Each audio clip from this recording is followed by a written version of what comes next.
Hello everyone, आज के video में हम लोग डिस्कस करने वाले हैं जी मेंस का एक क्वेश्चन जो कि है टॉपिक ट्रिगोनोमेट्रिक फंक्शन से। ओके, और वो क्वेश्चन है 2024 का आया हुआ। ओके, क्वेश्चन है for alpha comma beta belongs to 0 to pi by 2 that is first quadrant let 3 sin of alpha plus beta equals to 2 times of sin of alpha minus beta and a real number k be such that tan of alpha is equals to k times of tan of beta. Okay, then the value of k is equals to what?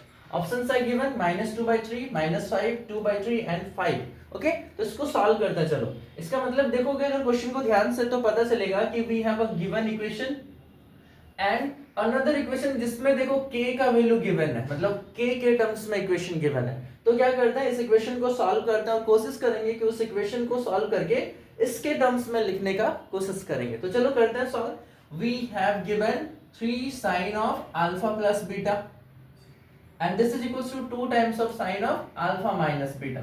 तो अगर आप बहुत ही मतलब easy formula लगने वाला आपको याद ही होगा, like sin of a plus b and sin of a minus b। एक बार लिख देते हैं, अगर आपको पता है तो आप आसानी से इसको बना सकते हो। sin of a plus b क्या होता है? ये होता है sin a cos b plus cos a sin b। Similarly अगर यहाँ पे sin of a minus b होता तो क्या होता? sin a cos b minus cos a sin b। तो हम लोग क्या करने वाले हैं, यही दो फॉर्मूला यहाँ पे यूज करने वाले हैं। ये हो जाएगा 3 times of this is what, this is sin alpha cos beta plus cos alpha sin beta.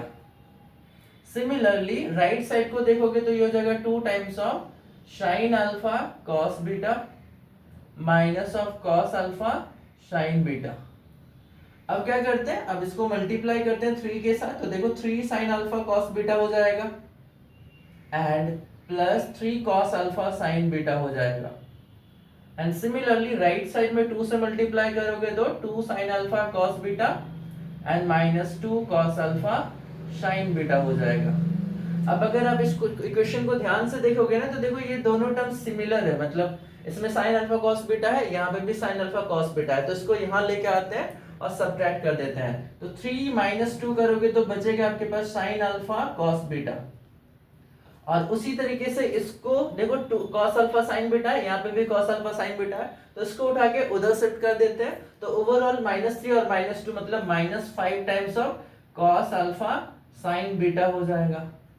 Okay, तो इस जो गिवन इक्वेशन था इसको हम लोगों ने सॉल्व करा तो इसके पैटर्न पे हम लोग का टर्म्स आया। लेकिन अगर आप इसको ध्यान से देखोगे ना तो हम लोगों को आंसर चाहिए tan अल्फा के टर्म्स में और tan बीटा के टर्म्स में। तो एक काम करते हैं, देखो sin अल्फा को अगर cos अल्फा मिल जाता तो ये बन जाता tan alpha. Similarly sin beta को अगर cos बीटा मिल जाए तो बन जाएगा tan बीटा।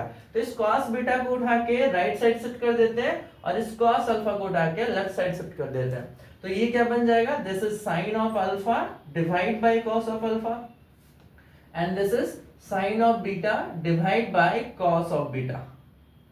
तो टर्म्स क्या बन के देखो तो sin by cos जो कि होता क्या है, this is tan of alpha and this is equals to -5 times of tan of beta। तो ये रहा हम लोगों का सॉल्यूशन, जो कि देखो tan alpha equals to -5 times of 5 times of tan of beta आ गया। लेकिन क्वेश्चन में गिवन क्या था, tan of alpha equals to k times of tan of beta। अगर इस इक्वेशन को गिवन इक्वेशन से कंपेयर करोगे ना then we got the value of k is what, -5। तो ऑप्शन नंबर बी जो है सेकंड वाला, मतलब जो कि हम लोग आंसर हो जाएगा -5। ठीक है, तो उम्मीद करेंगे कि आपको वीडियो बस समझ में आया होगा। और अगर आपको समझ में आया है तो आप क्या करना, लाइक शेयर और सब्सक्राइब जरूर करना। बहुत बहुत धन्यवाद।